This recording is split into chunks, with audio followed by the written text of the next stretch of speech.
அன்பர்களுக்கும் அடியனின் வாழ்த்துக்கள். இன்று நம்ம பார்க்க போகிறது பார்த்திங்கன்னா பங்குனி மாதம். பங்குனி மாதத்தின் சிறப்புகள்லாம் ஃபஸ்ட்டு என்னன்னு சொல்லிட்டு பார்த்துருவோம். பங்குனி மாதம்னா பார்த்திங்கன்னா நம்ம தமிழ் ஆண்டு, சரிங்களா, தமிழ் ஆண்டோட கடைசி ஒரு மாதம்னு சொல்லலாம்.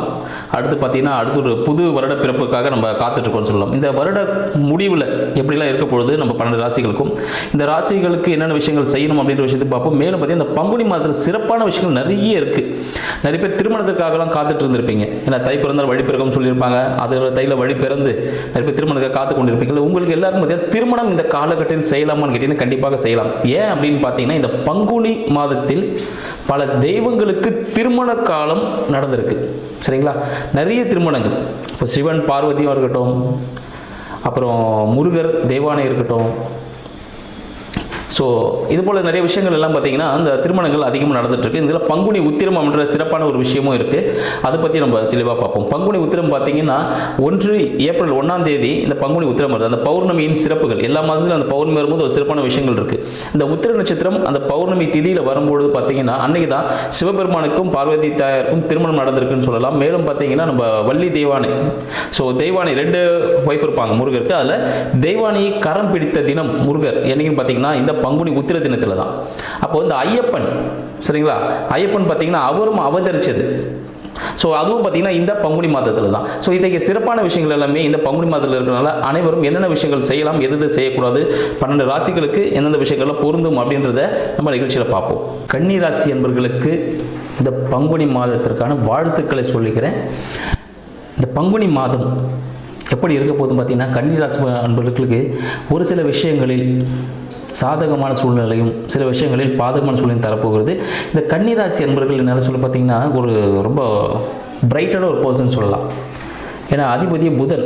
அப்போது அந்த கல்வி ஞானம் அதிகமாக இருக்கும், கேள்வி ஞானமே அதிகமாக இருக்கும். இங்கே போய் படிச்சுட்டு வரணும்னு இல்லை, தாராளமாக அவங்களுக்கே ஆக்டிவாக இருக்கும்போது பார்த்தீங்கன்னா சாதாரணமாக அந்த விஷயங்கள் எல்லாமே எந்த விஷயம் சொன்னாலும் அவங்க அந்த விஷயத்தை ஒன்று பண்ணிடுவாங்க. அத்தனை அளவுக்கு நாலேஜ் இருக்கக்கூடிய யாருன்னு பார்த்தீங்கன்னா நம்ம கன்னிராசி அன்பர்கள்னு சொல்லலாம். இந்த கன்னிராசி அன்பர்கள் இதுவரை கோர்ட்டு கேஸ் வழக்கெல்லாம் சந்திச்சிருப்பாங்க, காதல் முறிவு ஏற்பட்டிருக்கும், உடல்நிலை பிரச்சனைகள் கண்டிப்பாக இருக்கிறதான வாய்ப்புகள் உண்டு. இந்த வயிறு சம்மந்தப்பட்ட பிரச்சனை இருக்கிறதான வாய்ப்புகள் அதிகமாக இருக்கும். மேலும் பார்த்தீங்கன்னா இந்த நோய் எப்படி இருக்குன்னு பார்த்தீங்கன்னா ஸ்கின் டிசீஸ், தோல் சம்மந்தப்பட்ட நோய், அதுபோல் நரம்பு சம்மந்தப்பட்ட விஷயங்கள் பாதிப்பு இருப்பதான வாய்ப்புகள் உண்டு. பேங்க் லோன் கிடைக்காம கூட நீங்கள் இருந்திருக்கலாம். எனக்கு எல்லாமே நெகட்டிவாக சொல்லியிருக்கீங்களே அப்படின்னு அதில் இருந்து பாசிட்டிவ் நம்ம எடுக்க போகிறோம். இதுபோல் பிரச்சனைகள்லாம் சந்தித்து இருந்த கன்னிராசி அன்பர்களுக்கு இந்த பங்குனி மாதத்தில் ஒரு சில விடுதலைகள் கிடைக்க போகுது அப்படின்னு சொல்லலாம். பங்குனி மாதத்தின் இறுதியில் உங்களுக்கு எல்லாமே கைக்கு கிடைக்க போகிற ஒரு காலகட்டமாக இருக்கிறது. அப்போ அதுக்கான தேவைகள் முயற்சிகளை இந்த காலத்தில் நீங்கள் செய்யணும். ஸ்டார்ட் பண்ண ஆரம்பிச்சிட்டிங்கன்னா இந்த மாத இறுதியில் உங்களுக்கான விஷயங்கள் கையில் கிடைச்சிரும். அந்த வெற்றி வாய்ப்பை நீங்கள் தழுவ போகிறீங்க அப்படின்னு சொல்லலாம். மேலும் படிப்புக்காக இயங்கி கொண்டு இருக்கிற இப்போ படிப்பு என்ன விஷயம் படிக்கலாம், இப்போ எக்ஸாம்ஸ் பண்ண போகிறோம் அப்படின்னு சொல்லிட்டு பயத்தில் இருப்பீங்க நிறைய பேர். அந்த பயமே உங்களுக்கு தேவையில்லை. ஏன்னு பார்த்தீங்கன்னா நீங்கள் தொட்டதெல்லாம் துலகக்கூடிய ஒரு அமைப்பாக இந்த பங்குனி மாதம் விளங்க போகிறது. யாரெல்லாம் எந்தெந்த குரூப்ஸ் எடுக்கணும்னு நினச்சிட்டு இருந்தீங்களோ உங்கள் எல்லாருக்கும் எந்தெந்த நட்சத்திர அதிபதிகளுக்கு, சரிங்களா, ஒரு இப்போ கன்னிராசினா கன்னிராசியில் ஒரு 9 நட்சத்திரம் இருக்கும், சரிங்களா, நட்சத்திர பாதம் இருக்கும். அதில் ஒரு 3 நட்சத்திரங்கள் வரும். அந்த 3 நட்சத்திரக்காரர்கள் எந்தெந்த பாதத்தில் இருக்கிறாங்க, அவங்களுக்கு என்ன படிப்பு நல்லா வரும்னு சொல்லிட்டு அதை தேர்ந்தெடுத்து கரெக்டாக படிச்சிங்கன்னா சக்ஸஸ் தான் லைஃப்பில். அதை விட்டு மொத்தமாக கன்னிராசி நான் இதுதான் படிக்க போகிறேன் அப்படின்னீங்கன்னா அது அந்தளவுக்கு சாதகமாக இருப்பான்னு கேட்டிங்கன்னா ஒரு 50% 20% இருக்கும். தெளிவாக தேர்ந்தெடுத்து படிக்கும் பொழுது அந்த துறையில் போகும்பொழுது 100% நீங்கள் வெற்றி வாய்ப்பை பெறலாம். மேலும் உங்களோட குடும்பம் சார்ந்த விஷயங்கள், வருமானம் சார்ந்த விஷயங்கள் அப்படின்னு பார்க்கும்பொழுது அது எப்படி இருக்க போகுதுன்னு பார்த்தீங்கன்னா ஒரு பிரச்சனைக்குரிய வருமானம் கிடைக்கும். அந்த வீட்டில் குடும்பத்தில் சின்ன பிரச்சனையாக இருக்கும், உடனே பாகத்தை பிரிப்பாங்க, அது உங்கள்கிட்ட கொடுப்பாங்க, இல்லை ஒரு பங்கு பிரிப்பாங்க, உங்களுக்கு கொடுப்பாங்க, உங்களுக்கு நல்ல ஒரு வரவு தானே. ஸோ அது போல் கன்னிராசி அன்பர்களுக்கு குடும்பத்தின் மூலமாக ஒரு வரவு வருவதற்கான வாய்ப்புகள் உண்டு அப்படின்னு சொல்லலாம். புதிய முயற்சிகளில் ஈடுபட்டிருக்கக்கூடிய நம்ம கன்னிராசி அன்பர்களுக்கு பிரச்சனைகள் கண்டிப்பாக உண்டு. புதிய முயற்சிகளை அறவே தவிர்க்கணும். உங்களோட பெரிய பெரிய பிரச்சனைகள், இன்கேஸ் வயிறு சம்பந்தப்பட்ட பிரச்சனைகள், அறுவை சிகிச்சைகள், இல்லை வாகன விபத்துகள் சந்திச்சிருந்தீங்கன்னா, போலீஸ் கேஸ் எதாவது இருந்ததுன்னா, தீராத கடன்கள் எதனா இருந்துச்சுன்னா அதெல்லாம் இப்போ தீரக்கூடிய ஒரு அமைப்பாக இருக்குது. அதில் அது வீரியம் குறைஞ்சி கம்மியாக வரக்கூடிய ஒரு வாய்ப்பாக இந்த பங்குனி மாதம் திகழப்போகுது அப்படின்னு சொல்லலாம். மேலும் பார்த்தீங்கன்னா இந்த வீடு சம்பந்தப்பட்ட விஷயங்கள் ஒரு விதமான அழுத்தத்தை கொடுப்பதற்கான வாய்ப்புகள் உண்டு. தாயார் உடல்நிலையில் நல்லதாக இருக்கும், பட் அவங்கள ஒரு ப்ரெஷராக ஃபீல் பண்ணுவாங்க. ஏதாவது அவங்கள பற்றி திங்கிங் நிறைய ஓடிக்கிட்டே இருக்கும், அதனால ஒரு ப்ரெஷராக ஃபீல் பண்ணுறதுக்கான வாய்ப்புகள் உண்டு. வீட்டில் பார்த்தீங்கன்னா ஏதாவது ஒரு கரெக்ஷன்ஸ் பண்ணுறதுக்கான சான்சஸ் உண்டு. அதாவது எதாவது இடிச்சு எதுனா கட்டுறதுக்காகவோ, இல்லைன்னு பார்த்தீங்கன்னா கன்னிராசி நண்பர்கள் யாராவது புதுசாக அடுக்குமாடி கட்டுவாங்க. அதாவது இருக்கிற வீட்லேயே மேலே ஒரு ஃப்ளோர் கட்டுறதுக்கான வாய்ப்புகள் இந்த காலகட்டத்தில் ஏற்படும்.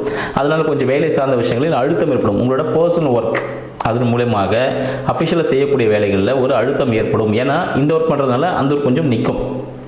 சரிங்களா? அதனால் கொஞ்சம் பார்த்து டிவைட் பண்ணி பண்ணுறது ரொம்ப நல்ல விஷயங்கள் சொல்லலாம்.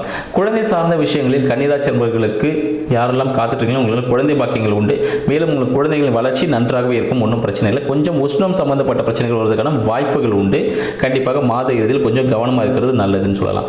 வேலை சார்ந்த விஷயங்கள் ஆல்ரெடி சொல்லியிருந்தோம். உங்களோட வீடு சார்ந்த விஷயங்கள் வேலையில் பாதிப்பை கொடுக்கும். அதனால் வீட்டில் கொஞ்சம் பீஸ்ஃபுல்லாக இருக்கணும்னா என்னென்ன விஷயங்கள் செய்யணுமோ அதை செஞ்சிட்டிங்கன்னா வேலை சுமூகமாக போகிறதுக்கான வாய்ப்புகள் உண்டு. திருமணத்திற்காக காத்து கொண்டிருக்கக்கூடிய கன்னிராசி நண்பர்களுக்கு இந்த காலகட்டம் திருமணம் கண்டிப்பாக நடப்பதற்கான வாய்ப்பு, அதுக்கான வரங்கள் வர ஆரம்பிச்சிடும். சரிங்களா? வரங்கள் வர ஆரம்பிச்சிடும். நீங்கள் தாராளமாக பெண்கள் பார்க்கலாம். அல்ல ஆண்கள்னா எந்த வரன் உங்களுக்கு வேணுமோ அந்த வரனை பார்த்தீங்கன்னா சக்ஸஸ் கொடுக்குமான்னு கேட்டிங்கன்னா கொடுப்போம். மாற்று மதம் மாற்று மொழி பேசக்கூடிய அன்பர்கள் உங்களுக்கு வரனாக வரக்கூடிய வாய்ப்பு உண்டு. எனக்கு இதே கேஸ்ட் தான் வேணும் அப்படின்னு உட்காந்துட்டிங்கன்னா கஷ்டம். மாற்று மொழி மாற்று இனம், சரிங்களா, அவங்க வரதுக்கான வாய்ப்புகள் அதிகமாக உண்டு. காதல் திருமணங்கள் கொஞ்சம் பிரச்சனையில் தான் முடியும். பிரச்சனைக்குரிய திருமணங்கள் நடப்பதற்கான வாய்ப்பு. மேரேஜ்னா ஒரு சண்டை கண்டிப்பாக நடக்கும். இல்லைனா ஏதாவது அவங்களுக்குள்ளே சின்ன சண்டைகள், சம்மந்திக்குள்ளே சின்ன ஒரு வாக்குவாதங்களோட ஒரு கல்யாணம் நடக்கிறதுக்கான வாய்ப்புகள் உண்டு. காதல் பண்ணி கொண்டிருக்கக்கூடிய காதல் திருமணத்திற்காகனா அதில் சின்ன சின்ன சண்டை சச்சரவுகள் கண்டிப்பாக ஏற்படும். சரிங்களா? கண்டிப்பாக ஏற்பட்டு அதன் மூலமாக திருமணம் நடக்கும், ஒன்றும் கவலைப்பட வேண்டாம். மேலும் பார்த்தீங்கன்னா தந்தை சார்ந்த விஷயங்களில் உங்களுக்கு கன்னிராசி நண்பர்களுக்கு ஒரு பெரிய ஒரு ஜாக்பாட் காத்துட்ருக்கு. தந்தையோட சொத்துக்கள், உங்களோட பெரியப்பா யாரா இருக்காங்க, அவங்க சித்தப்பா யாரா இருக்காங்கன்னா அவங்க மூலியமாக உங்களுக்கு சில சலுகைகள் கிடைக்கும். சில விஷயங்கள் அவங்க உங்களுக்கு விட்டு கொடுப்பாங்க, நீ எடுத்துக்கிட்டு நல்லா இரு அப்படின்னு சொல்லிட்டு கொடுப்பதுக்கான உங்களுக்கு அதிர்ஷ்டம் காத்துட்ருக்கு அப்படின்னே சொல்லலாம். மேலும் வேலை சார்ந்த சொந்த தொழில் சார்ந்த விஷயங்களில் ஈடுபட்டிருக்கக்கூடிய கன்னிராசி நண்பர்களுக்கு இந்த காலகட்டம் கொஞ்சம் அழுத்தமாக தான் இருக்கும். ஆல்ரெடி சொல்லியிருக்கோம். ஏன்னு பார்த்தீங்கன்னா அங்கே நம்ம குரு பகவான் இருக்காரு. அவர் என்ன பண்ணுவார்னா உங்களுக்கு ஞானத்தை கொடுப்பார், என்னென்ன விஷயங்கள் எப்படி கிளியராக செய்கிறது அப்படின்னு சொல்லிட்டு. மேலும் 2ஆம் திருமணத்திற்காக காத்து கொண்டிருக்கக்கூடிய கன்னிராசி நண்பர்களுக்கு வரன் வரும், கொஞ்சம் பார்த்துக்கிட்டே இருங்க. அடுத்த மாதத்தில் சக்ஸஸ் பண்ணிடலாம். கவர்மெண்ட் ரிலேட்டடான விஷயங்களில் கன்னிராசி நண்பர்கள் கொஞ்சம் கவனம் கண்டிப்பாக வச்சுக்கணும். சரிங்களா? இந்த கேர்லெஸ்ஸாக இருக்கக்கூடாது. ஏன்னா கவர்மெண்ட் ரிலேட்டடான விஷயங்கள், அரசியல்வாதிகள் சம்மந்தப்பட்ட விஷயங்களால் சிறிய பிரச்சனைகள், விரயங்கள் சந்திக்கக்கூடிய ராசி யாருன்னு பார்த்தீங்கன்னா இந்த காலகட்டம் பங்குனி மாதத்தில் நம்ம கன்னிராசி நண்பர்கள்னு சொல்லலாம். ஏன்னு பார்த்தீங்கன்னா அவங்களுக்கான சில விஷயங்கள் சின்ன ஒரு தடங்களை கொடுப்பதற்கான வாய்ப்புகள் உண்டு. அதனால் கம்யூனிகேஷன் கொஞ்சம் ஜாக்கிரதையாக வச்சுக்கோங்க. இந்த மாத இறுதியில் இந்த பிரச்சனைகளை சால்வ் ஆகிறதுக்கான வாய்ப்புகள் உண்டு. அதனால் கவனத்துடன் செயல்படக்கூடிய மாதமாக இந்த பங்குனி மாதம் நம்ம கன்னிராசி நண்பர்களுக்கு விளங்க போகிறது. நன்றி.